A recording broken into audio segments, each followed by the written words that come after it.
Assalamualaikum warahmatullahi wabarakatuh. Selamat datang teman-teman di channel Belajar Islam, channel yang mengulas tentang ilmu dan seputar sejarah keislaman serta cerita tentang Nabi Muhammad SAW beserta para sahabat. Pada video kali ini, saya akan membahas sahabat sekaligus saudara dari Nabi Muhammad SAW yang tak seperti sahabat lainnya. Ia beberapa kali memerangi Rasulullah SAW sebelum akhirnya diberi hidayah oleh Allah SWT untuk memeluk Islam dan mendampingi Rasulullah SAW di kehidupannya hingga beliau dijuluki ketua pemuda di surga. Dia adalah Abu Sufyan.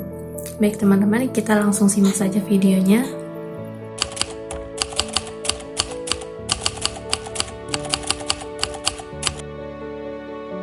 Abu Sufyan lahir hampir bersamaan dengan Rasulullah SAW. Jadi, bisa dikatakan Abu Sufyan seumuran dengan Rasulullah SAW. Beliau hidup bersama Bani Quraisy.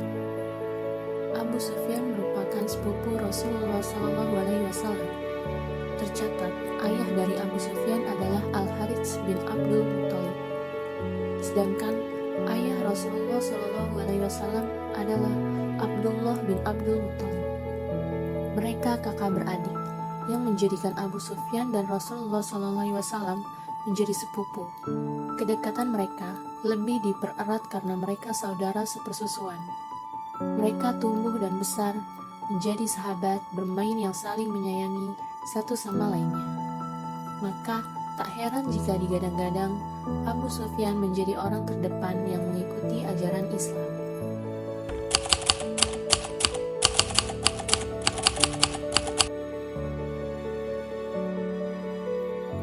Namun faktanya berbeda.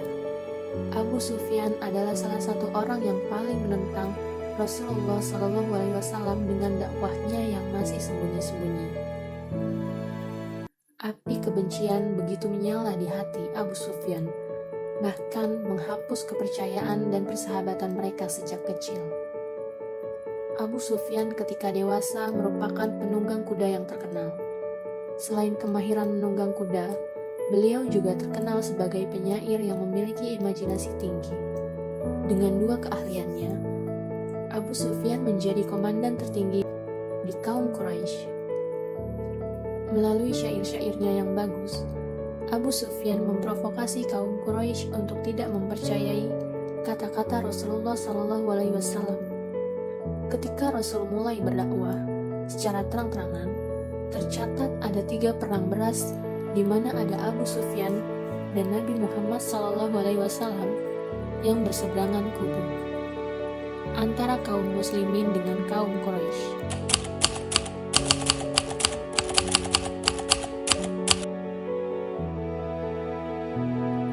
Bagi kaum muslim awal, pertempuran ini sangatlah berarti karena merupakan bukti pertama bahwa mereka sesungguhnya berpeluang untuk mengalahkan musuh mereka di Mekah.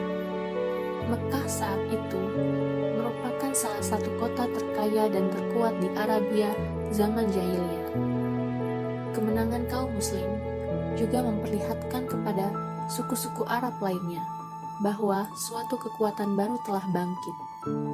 Nabi Muhammad SAW mendapatkan informasi dari mata-matanya bahwa salah satu kafilah dagang yang paling banyak membawa harta pada tahun itu dipimpin oleh Abu Sufyan dan dijaga oleh 30 pengawal.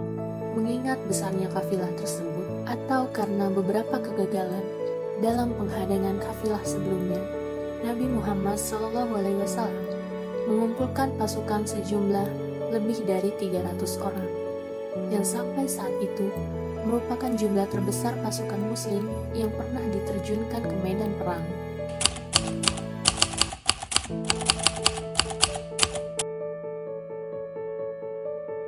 Tepat setahun setelah Perang Badar, tentara Islam saat itu berjumlah 1.000 orang, namun dihasut oleh Abdullah, pimpinan kaum munafikin dari Madinah, sehingga kaum munafik saat itu mundur dari medan perang yang berjumlah 300 orang. sehingga jumlah tentara kaum muslimin yang mengikuti perang Uhud fisabilillah yakni berjumlah 700 orang, sedangkan tentara kafir berjumlah 3.000 orang. Disebut pertempuran Uhud karena terjadi di dekat Bukit Uhud. Kisah ini ditulis di surah Ali Imran ayat 140-179. Dalam ayat-ayat di surah Ali Imran, Nabi Muhammad SAW menjelaskan kekalahan di Uhud adalah ujian dari Allah. Terdapat dalam ayat 141. Ujian bagi muslim, mukmin dan munafik. Terdapat dalam ayat 166-167.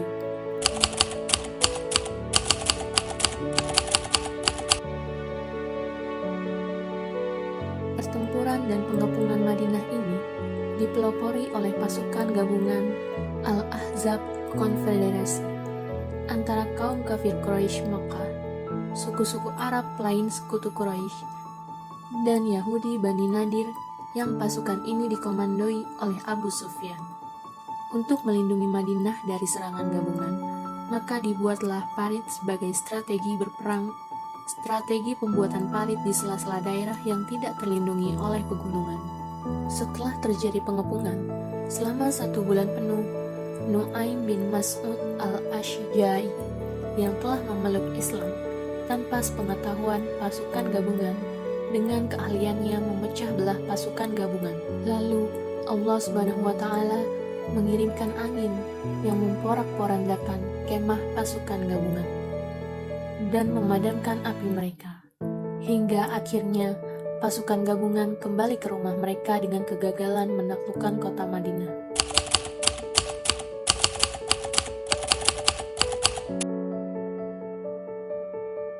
Tidak ada artikel atau jurnal yang bisa menjelaskan dengan spesifik alasan Abu Sufyan memeluk Islam. Memang sudah kehendak Allah yang melapangkan dada Abu Sufyan untuk menerima Islam sebagai agamanya. Lalu bersama putranya Ja'far, ia berangkat menemui Rasulullah di Madinah. Pada saat momen bertemu Rasulullah SAW, Abu Sufyan menjatuhkan diri di hadapan Nabi. Namun Rasulullah SAW memalingkan wajahnya, tidak mau menerima Abu Sufyan. Ia pun mendatangi Nabi dari arah lain. Tetapi Rasulullah SAW tetap menghindar. Hal itu terjadi beberapa kali, bukan berlandaskan dendam atau kebencian. Hal ini dimaksudkan untuk menguji keteguhan hati Abu Sufyan dalam hijrahnya memeluk Islam. Setelah berlangsung beberapa lama, akhirnya Rasulullah SAW menerima keislaman Abu Sufyan. Beliau bersabda, "Tiada dendam dan tiada penyesalan, wahai Abu Sufyan." Di saat itu, sontak Abu Sufyan memohon untuk diajarkan cara berwudu dan sholat yang benar oleh Rasulullah SAW. Demikianlah akhirnya Abu Sufyan memeluk agama Islam dan menjadi pelindung utama Rasulullah SAW. Sejak keislamannya, Abu Sufyan menghabiskan waktunya dengan beribadah dan berjihad untuk menghapus bekas-bekas masa lalu dan mengajar ketertinggalan.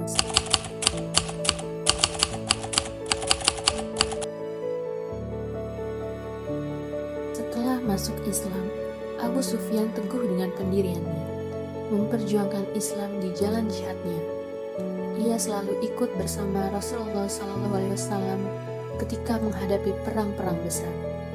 Abu Sufyan tak mau ketinggalan dalam membela panji-panji Islam.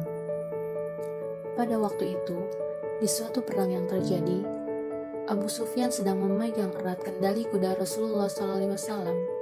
Ia ingin berjuang dan rela syahid di jalan Allah. Maka sambil memegang erat tali kekang, dengan tangan kirinya, tangan kanannya memegang pedang seraya menebas setiap musuh yang mencoba mendekati dan menyerang Rasulullah SAW. Ketika perang sudah selesai dan situasi sudah tidak tegang, Rasulullah SAW melihat kepada para sahabat, dan Nabi Muhammad melihat ada satu sahabat yang tidak beranjak dari posisinya. Rupanya, sejak pertempuran berkecamuk, orang itu tetap berada di tempatnya dan tidak pernah meninggalkannya. Ia tetap berdiri melindungi Rasulullah SAW. Rasulullah SAW menatap mata Abu Sufyan dan berkata pada para sahabat yang lain, "Lihatlah, ini saudaraku Abu Sufyan. Aku telah meridhoinya dan Allah telah mengampuni dosa-dosanya." Mendengar ucapan Rasulullah SAW itu, hati Abu Sufyan sangat bahagia. Sontak semangatnya kembali muncul. Ia pun kembali bergabung dalam barisan kaum muslimin yang mengejar sisa-sisa pasukan musuh. Sejak momen perang dan kata-kata Rasulullah SAW itu, Abu Sufyan benar-benar merasakan nikmat Allah dan keridhoannya. Ia merasa sangat mulia dan bahagia bisa berada di sisi sepupunya dan berjuang bersama.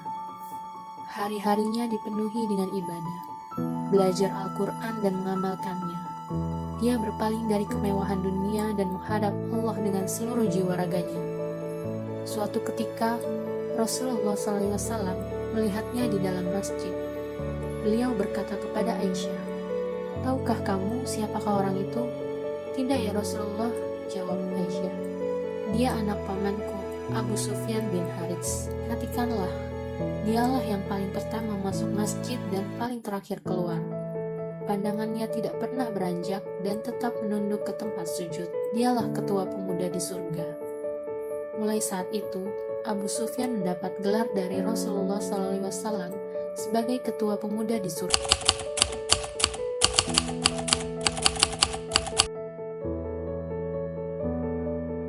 Itu adalah kisah Abu Sufyan, saudara, sahabat kecil, musuh, serta atas izin Allah menjadi pemeluk Islam yang taat dan menjadikannya sosok yang spesial di samping Nabi Muhammad SAW. Pelajaran yang bisa kita ambil dari kisah Abu Sufyan, di mana setiap manusia tidaklah luput dari salah, apalagi tetap ada walaupun sedikit hal-hal yang negatif seperti kebencian dan kedengkian di hati kita. Namun, alangkah baiknya jika kita langsung menyadari dan berusaha menghilangkan hal-hal negatif itu dari diri kita dengan bertaubat dan mengingat atas keagungan Allah. Yakinlah, Allah Maha Pemaaf serta pemberi mukjizat bagi hambanya yang meminta. Semoga kita bisa saling memaafkan seperti halnya Rasulullah SAW yang memaafkan saudaranya Abu Sufyan. Semoga kita bisa cepat menyadari akan kesalahan yang kita perbuat, seperti halnya Abu Sufyan yang memerangi Rasulullah SAW. Semoga Allah memberi kita hidayah dan pintu taubat yang seluas-luasnya. Amin. Baik teman-teman, tetap ikuti channel Belajar Islam, channel yang mengulas tentang sejarah, ilmu dan cerita Rasulullah SAW serta sahabatnya. Kalau kalian suka dengan konten ini, jangan lupa subscribe dan bagikan. Terima kasih. Assalamualaikum warahmatullahi wabarakatuh.